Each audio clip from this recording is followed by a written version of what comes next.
बचपन में इंद्रजाल कॉमिक्स की जिन कहानियों ने मुझ पर सबसे गहरा असर डाला, गृहस्थ वेताल उन्हीं में से एक है। इस कॉमिक्स में ली फॉक बिल्कुल इवान इलीच की तरह आधुनिक सभ्यता के गहरे आलोचक के रूप में सामने आते हैं। शायद इसीलिए इस कहानी को कॉमिक्स के इतिहास की कुछ असाधारण रचनाओं में गिना जाना चाहिए। यह भी सच है कि आधुनिक शहरी सभ्यता की आलोचना के लिए वेताल से बेहतर कोई किरदार नहीं हो सकता था। एक आम इंसान की तरह जीने के संकल्प के साथ वेताल का शहर जाना दरअसल एक ऐसी काव्यात्मक विडंबना को जन्म देता है जो गृहस्थ वेताल एक आम कहानी से ऊपर का दर्जा दे देती है। वेताल की आम कॉमिक कथाओं से अलग इस कहानी की शुरुआत में ही एक अवसाद है। उसकी गुफा में लोग उसे उदास देखते हैं मगर पूछते नहीं हैं। सिर्फ गुर्रन उस फैसले का राजदार है। कहानी की शुरुआत अपनी सारी शानदार विरासत छोड़ने की दुविधा से शुरू होती है। वेताल गुर्रन से कहता है, मैं वेतालों की 21वीं पीढ़ी में हूँ। बचपन से यही कुछ देखा है। यह सब छोड़ दूं? इन संवादों के साथ हम देखते हैं भव्य खोपड़ीनुमा गुफा, मशाल की रोशनी में जगमगाती वेताल की पिछली पीढ़ियों की महागाथाएं और गुफा में रखी बेशुमार संपत्ति। इस फैसले के पीछे 21वीं पीढ़ी के वेताल की मार्मिक प्रेम कहानी झिलमिला रही है। यह एक नितांत निजी फैसला है। अपने प्रेम और खुशियों के लिए वेताल परंपरा के बोझ से छुटकारा पाना चाहता है, ठीक वैसे ही जैसे हमारे भारतीय समाज में कदम कदम पर निजी खुशियां और परंपरा की विरासत आपस में टकराती हैं। वेताल की यह दुविधा ही पूरी कथा पर उदासी की चादर डाल देती है। शुरुआती फ्रेमों में जहां अपनों से और अपनी विरासत से बिछुड़ने की तकलीफ है, वहीं एक अनिश्चित भविष्य को लेकर ढेर सारे संशय भी। इस वेताल ने भी अपने पुरखों की तरह परंपरा को जारी रखने की शपथ ली थी। खुद वेताल के शब्दों में, जीवन भर जब तक किसी हत्यारे की गोली या छुरा मुझे खत्म न कर दे। यहाँ वेताल के मन में खुद की मौत को लेकर दुविधा नहीं है, बल्कि अपने न होने पर किसी प्रिय के अकेले रह जाने की चिंता है। आखिर वेताल ने फैसला ले लिया। बानदार लोगों में जा रहा हूँ। इस बीच कोई वेताल नहीं रहेगा। वे पूछते हैं, क्या तुम वापस आओगे? एक अन्य वनवासी कहता है। वेताल तो हमेशा ही होता है। इन दो वाक्यों से हम वेताल के फैसले की गहराई और अफ्रीका के उन बीहड़ जंगलों में उस शख्स की जड़ों को समझ जाते हैं।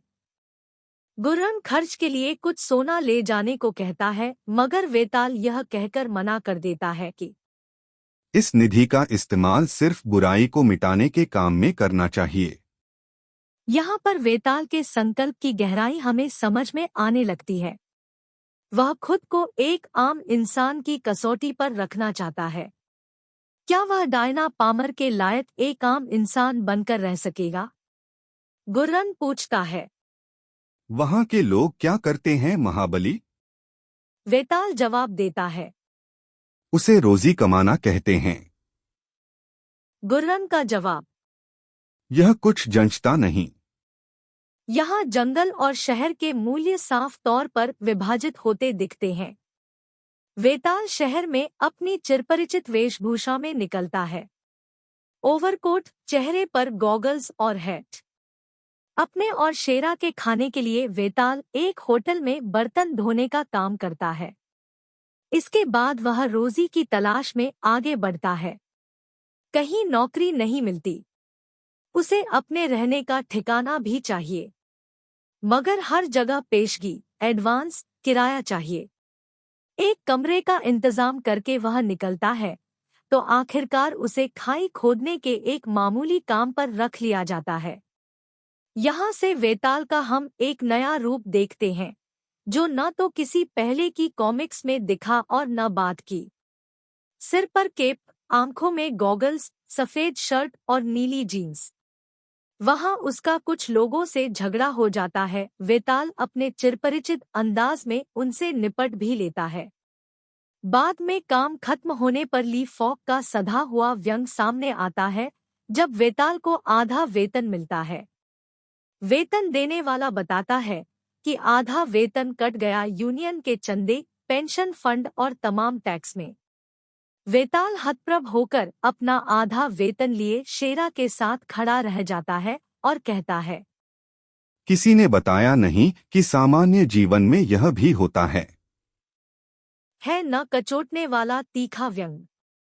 हम में से शायद बहुतों को न पता हो कि ली फॉक कॉमिक्स के रचयिता होने के साथ साथ एक बेहतरीन थिएटर डायरेक्टर भी थे।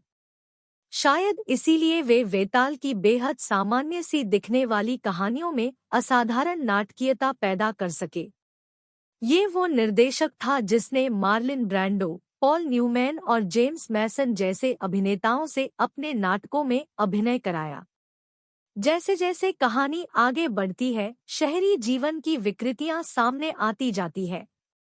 एक शख्स पिस्तौल दिखाकर वेताल की पहली कमाई लूट लेता है। वेताल सोचता है कि उसे कानून अपने हाथ में नहीं लेना चाहिए। शहर में कानून व्यवस्था के रखवाले उसकी मदद करेंगे, मगर सिपाही भागते हुए चोर को देखने के बावजूद यह कहकर निकल जाता है कि मेरी ड्यूटी पार्क में लगी है, यह मेरा काम नहीं है। पैसा न जमा करने के कारण उसे किराए का घर भी नहीं मिलता है। वह कहीं सोने की कोशिश करता है तो पुलिस वाले उसे चलता करते हैं। पूरी कहानी में वेताल का अपने कुत्ते या भेड़िए से एकालाप चलता रहता है। एक मूक जीव के साथ एकतरफा संवाद वेताल की इस कहानी को अद्भुत अभिव्यंजना प्रदान करता है। यह शायद वेताल की इकलौती कॉमिक्स होगी जिसमें किसी एक कहानी के सूत्र में घटनाएं नहीं पिरोई गई है। पूरी कॉमिक्स में छोटी छोटी एक दूसरे से असंबद्ध कहानियां हैं। इसकी वजह से उनके ही पेज होने के बावजूद इस कथा का कैनवस बहुत बड़ा महसूस होता है।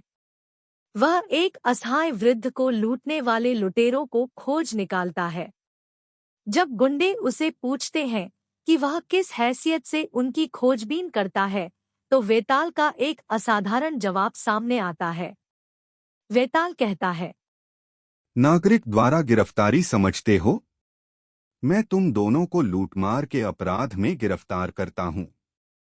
आगे वेताल एक युवती को धधकती इमारत से बचाता है।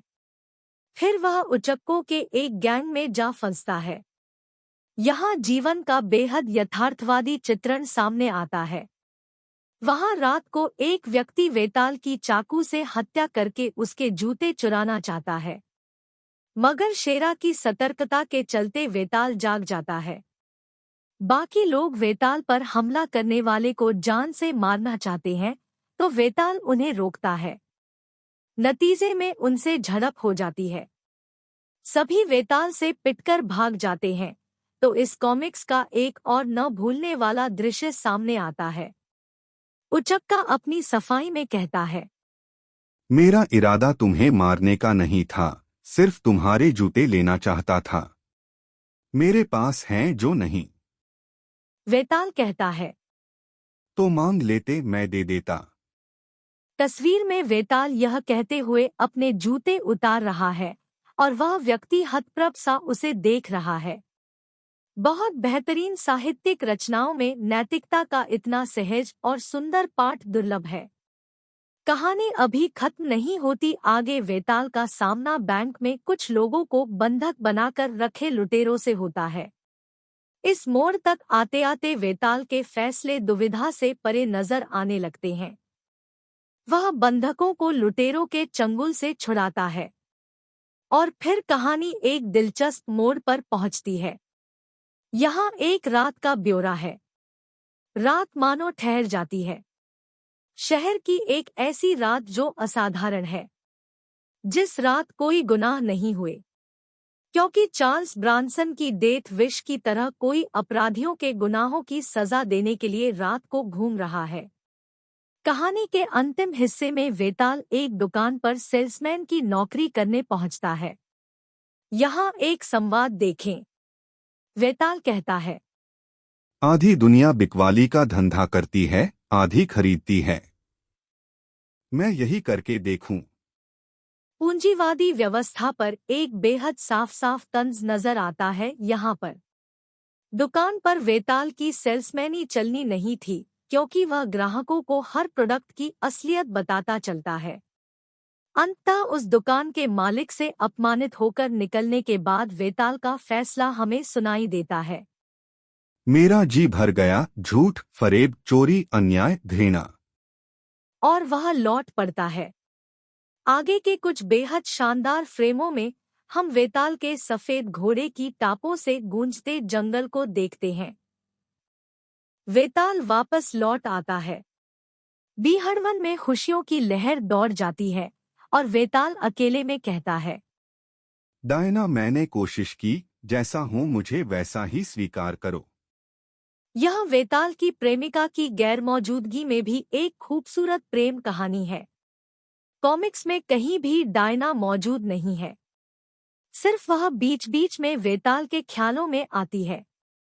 आर्टिस्ट ने हर बार बड़ी खूबसूरती से डायना को प्रस्तुत किया है। वह मुस्कुराती खुद में डूबी किसी स्वप्न सरीखी दिखती है। वेताल की आकांक्षा का इससे सुंदर प्रतिरूप नहीं बन सकता था। इस कहानी में वेताल एक जगह जब अपने भविष्य की कल्पना करता है, तो शाम को घर लौटने पर डायना और 2 बच्चे, एक लड़का और एक लड़की, उसका इंतजार कर रहे होते हैं। काफी कुछ भारतीय है ना? शायद इसीलिए फैंटम भारत में इस कदर लोकप्रिय हुआ। बहुतों को पता है कि बाद में वेताल के जुड़वां बच्चे हुए किट और हेलोइस। वे बिल्कुल उसी तरह दिखते थे जैसे वेताल ने इस कॉमिक्स में अपने परिवार को ख्वाबों में देखा था। शायद ली फॉक के चेतन में वेताल ये 2 जुड़वां बच्चे बहुत पहले से ही थे। मैंने तो शायद इस कॉमिक्स के जरिए, तब मैं बहुत छोटा था, अभी पढ़ना सीख ही रहा था, हालांकि बाद में जाने कितनी बार इस कॉमिक्स को पढ़ा होगा, वेताल के चरित्र को इतनी गहराई से समझ लिया कि यह किरदार हमेशा के लिए मन में अंकित हो गया।